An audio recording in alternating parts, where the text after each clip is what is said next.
ഇത് സത്യത്തിൽ നമ്മളെല്ലാം ഇതിന്റെ ലോഡ് എടുക്കേണ്ടത് പോർട്ടറിന്റെ ഡ്രൈവർ ഒരിക്കലും ലോഡ് എടുക്കേണ്ട കാര്യമില്ല.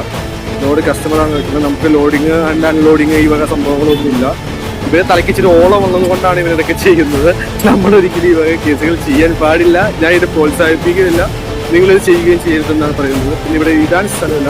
അങ്ങനെ ഒരു പോസിബിലിറ്റി കൂടെ ഉണ്ട്. നമ്മളിപ്പോൾ നിൽക്കുന്നത് മെയിൻ റോഡിലായതുകൊണ്ട് ഇടാൻ സൗകര്യമില്ല. ഇത് കഴിഞ്ഞാൽ പെട്ടെന്നായിരുന്നു ഓർഡർ പിടിക്കുക. ആ ഒരു ലക്ഷ്യമാണ് അവന്റെ മനസ്സിൽ കിടക്കുന്നത്. അതുകൊണ്ടാണ് അവൻ എഴുതുന്നത് ഇസ്മിയാഷിക്. ഞാൻ പറയുന്നതാണ് പോർട്ടറിന്റെ കറക്റ്റായിട്ട് എഴുതുന്നത്. ലോഡിങ് ആൻഡ് അൺലോഡിങ് ഡ്രൈവർ ഉത്തരവാദിത്തമല്ല, അത് കസ്റ്റമർ ഉത്തരവാദിത്തമാണ്. കസ്റ്റമറിന്റെ നമ്മുടെ ഇതെന്ന് പറഞ്ഞാൽ പോരാത്തതിന് ഇത് ലോഡിങ് ആൾക്കാർ കണ്ടാൽ അതും വിഷയമാണ്. അവരുടെ ഇതിൻ്റെ അടിയിൽ നമ്മൾ കൊള്ളേണ്ട വരും. ഇതെല്ലാം കസ്റ്റമേഴ്സിന്റെ ഉത്തരവാദിത്തമാണ്, നമ്മുടെ ഉത്തരവാദിത്തമല്ല. നമ്മുടെ ഉത്തരവാദിത്തം വേണ്ടി ലോഡ് കെട്ടുക, ഇറക്കുക. ഇന്നത്തെ ലോഡിങ് ഇവിടെ കഴിഞ്ഞിരിക്കുന്നു. സോറി, ഇന്നത്തെ അല്ല, ഈ ട്രിപ്പിന്റെ ലോഡിങ് ഇവിടെ കഴിഞ്ഞിരിക്കുന്നു. സോ നെക്സ്റ്റ് ഓർഡർ അടിക്കുമ്പോഴേക്കും വെയിറ്റ് ആൻഡ് സീ.